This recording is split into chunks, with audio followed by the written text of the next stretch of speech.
Au nom véritable et glorieux du Seigneur Jésus-Christ, que la paix divine soit avec vous. Nous remercions Dieu pour la faveur qu'il nous donne afin que nous puissions continuer le terme de ce mois, la puissance de la foi personnelle. La dernière fois, nous avons vu comment bâtir une foi puissante et aujourd'hui, au 4e point, nous allons voir comment exercer une foi puissante.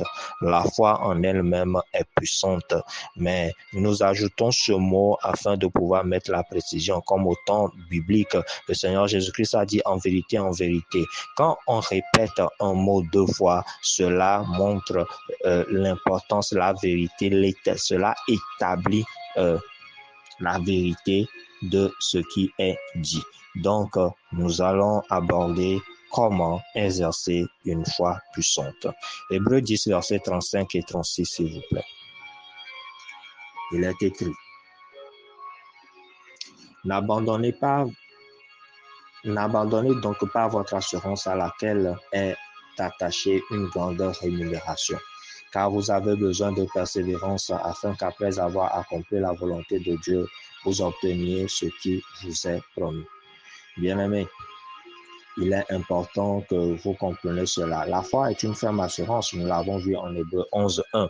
Mais maintenant, l'Écriture nous dit de ne pas abandonner notre assurance parce qu'il y a beaucoup de choses qui peuvent se passer et qui peuvent vous pousser à vous décourager. Mais on nous dit ici de ne pas abandonner cette assurance et à cette assurance est attachée une grande rémunération. Pas une simple rémunération, mais il est bien précisé une grande rémunération.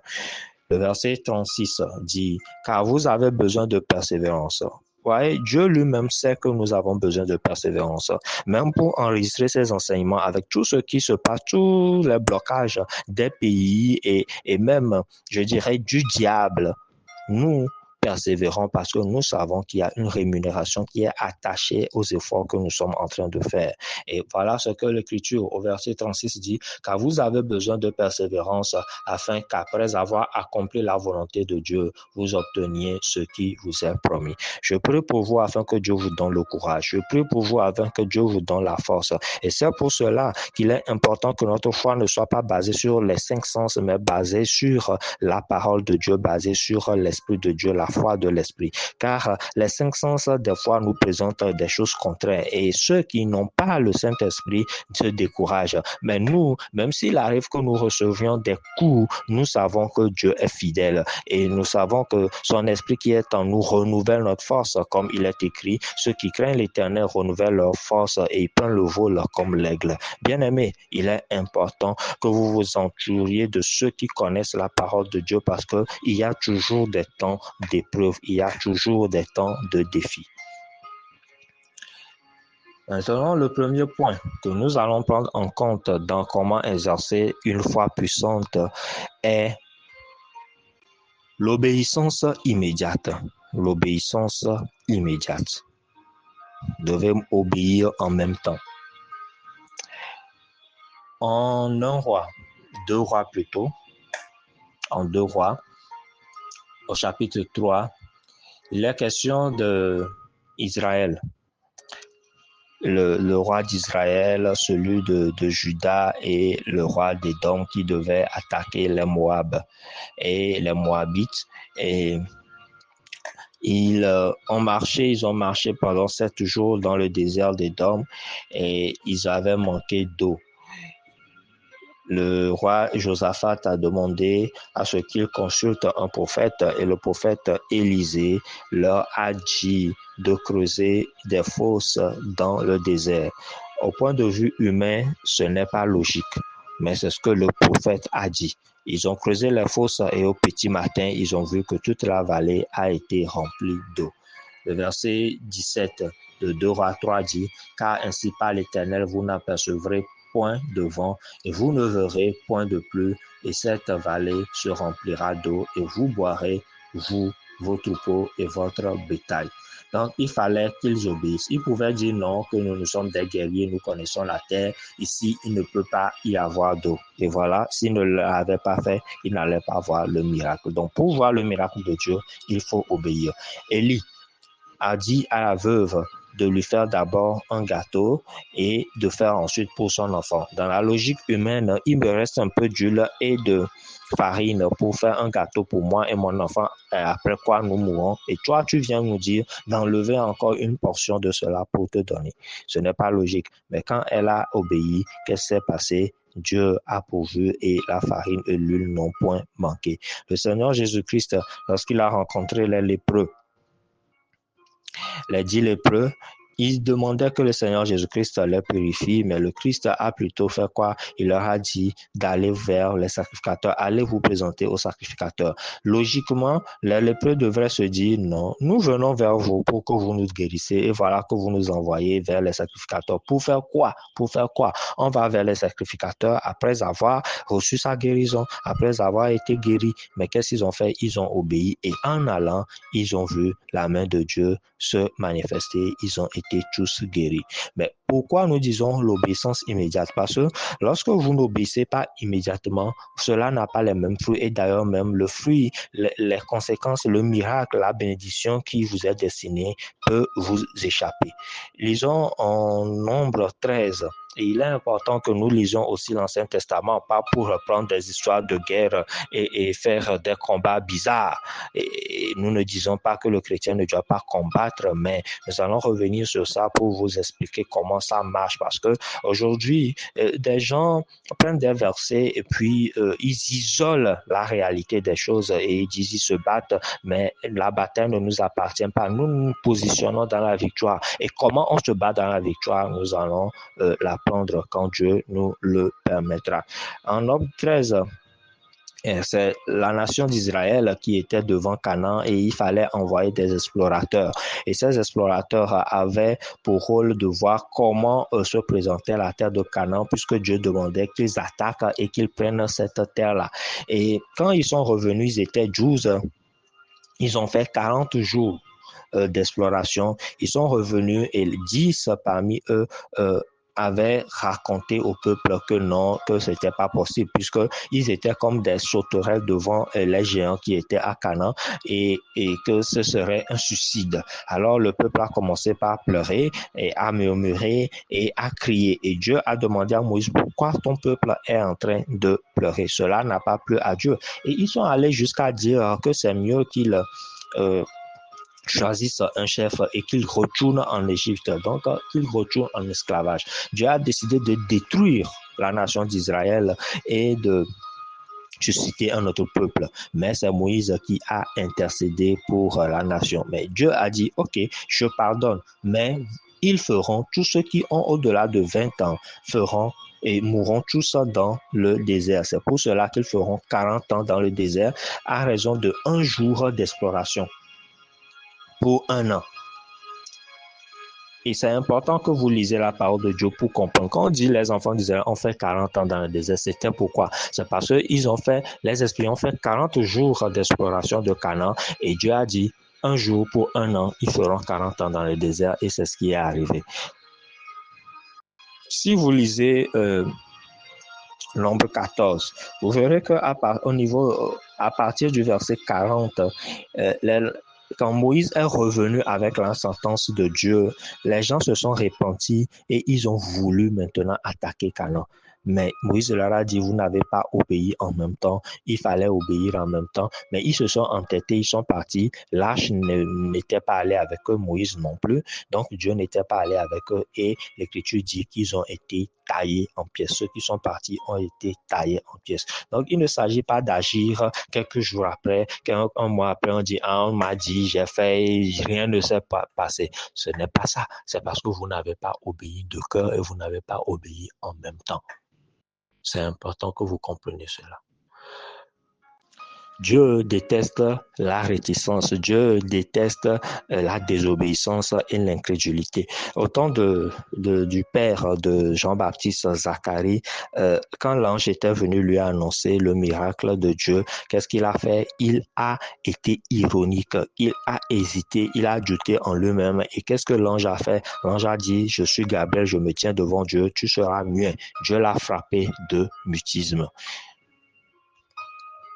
Alors, c'est important que vous compreniez qu'il faut obéir en même temps à ce que Dieu vous dit, sans quoi ne venez pas vous plaindre. Ce n'est pas Dieu qui n'a pas accompli ce qu'il avait prévu faire pour vous, c'est vous qui n'avez pas obtenu ce que Dieu a prévu pour vous parce que vous n'avez pas agi en même temps. Vous avez été d'une manière ou d'une autre dans des excuses. Cela ne plaît pas à Dieu.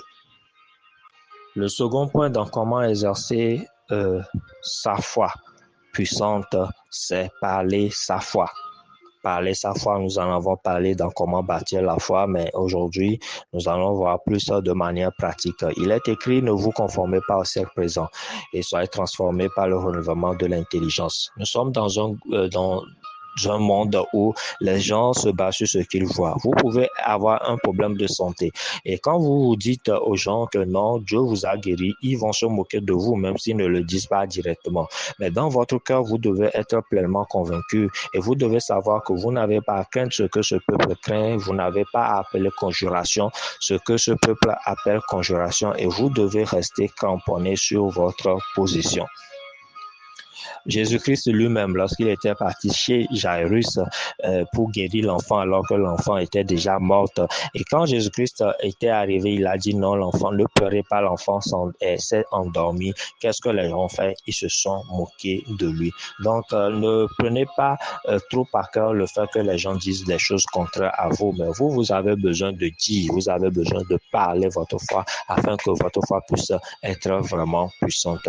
En 1 Roi 17, lorsque Élie était parti vers la veuve, Dieu lui avait dit, j'ai ordonné à la veuve de te nourrir. Mais quand il est arrivé, il ne s'est pas tué en regardant la veuve, attendant que la veuve lui dise, ah, c'est toi que Dieu a envoyé. Non, la veuve même ne le savait pas. C'est que Dieu avait disposé son cœur, mais Dieu ne lui avait pas parlé directement. Voilà, et il fallait que quoi? Élie parle. Vous avez besoin de parler, bien-aimé, pour que les choses se matérialisent. Les prophètes de l'Éternel, qu'est-ce que Dieu faisait? Dieu leur montrait des choses et Dieu se tenait sur ces choses pour leur dire, fils de l'homme, prophétise. Il fallait prophétiser, il fallait dire avant que la chose ne se manifeste. Parce que ce qui est dans le monde céleste, celui qui est dans le monde spirituel ne se manifestera que lorsque nous déclarons. Et c'est ce que les prophètes faisaient. Ils parlaient, que ce soit le bien ou le mal que Dieu leur disait de dire. Quand ils parlent, c'est en ce moment que la chose arrive dans le monde matériel et peut se réaliser. Est-ce que vous comprenez? Donc, c'est important que vous parliez ce que vous attendez. Et lorsque vous êtes en train de parler cela, c'est en ce moment que cela va se manifester.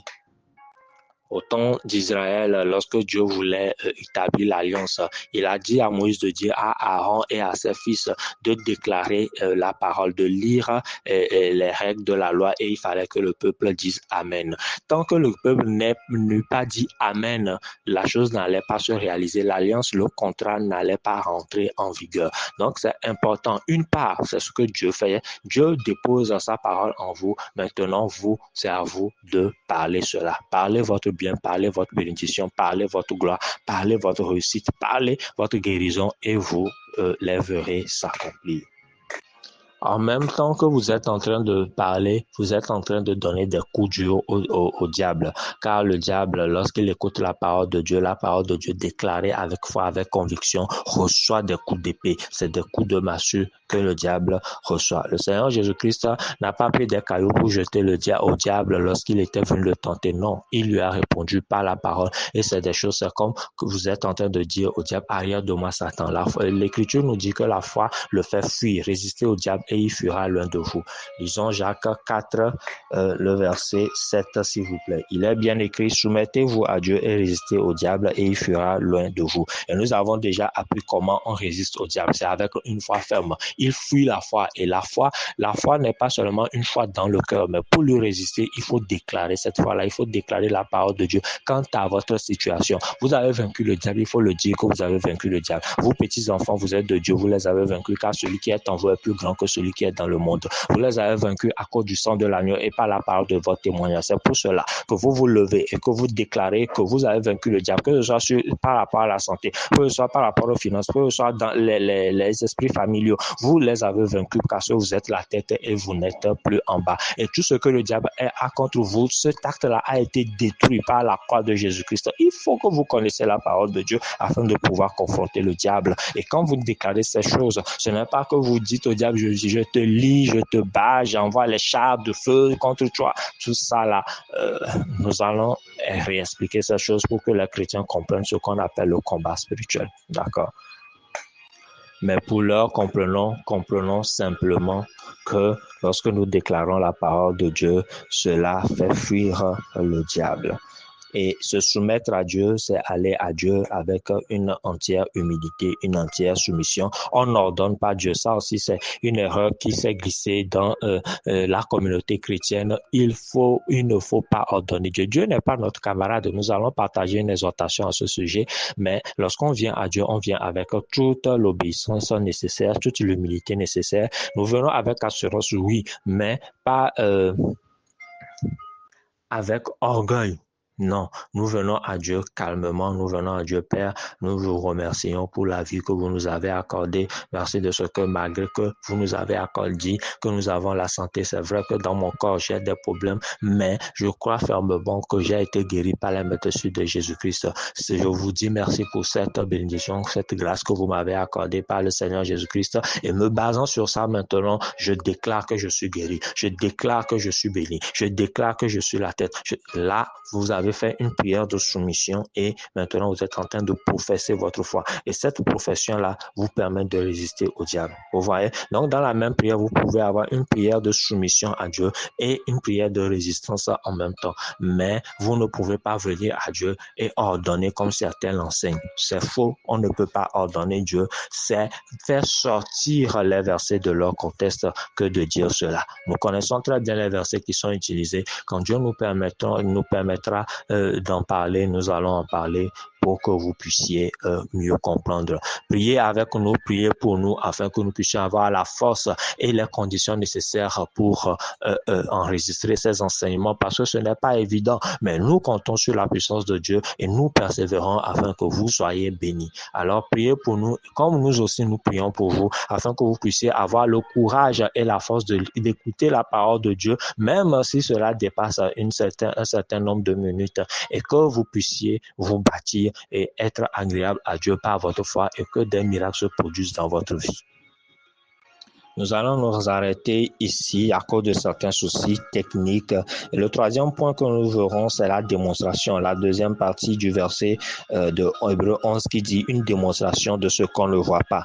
Mais à cause de certains soucis techniques, nous allons nous arrêter ici en espérant que les conditions s'améliorent la prochaine fois, puisque l'enseignement-ci a été enregistré plusieurs fois, mais ça a été attaqué d'une manière ou d'une autre.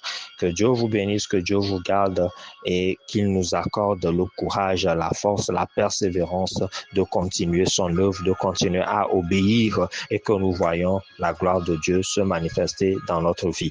Donc la prochaine fois, nous verrons comment démontrer déjà ce que nous venons de voir nous permet de démontrer déjà ce que nous ne voyons pas, mais nous allons lire Hébreux 11 maintenant et voir quelques exemples et après parler aussi de l'épreuve de la foi. Il est important, nous ne pouvons pas fermer ou bien clôturer cette série d'enseignements sans parler de l'épreuve de la foi, car la foi sera forcément éprouvée. Et quand cela arrive, vous n'avez pas à baisser les bras, vous devez vous entourer des gens qui sont avec vous afin que vous, des gens qui croient avec vous afin que vous puissiez sortir de cette situation. Que Dieu te bénisse, que Dieu te garde, que Dieu te fortifie. Rendez-vous la prochaine fois. Sagesse.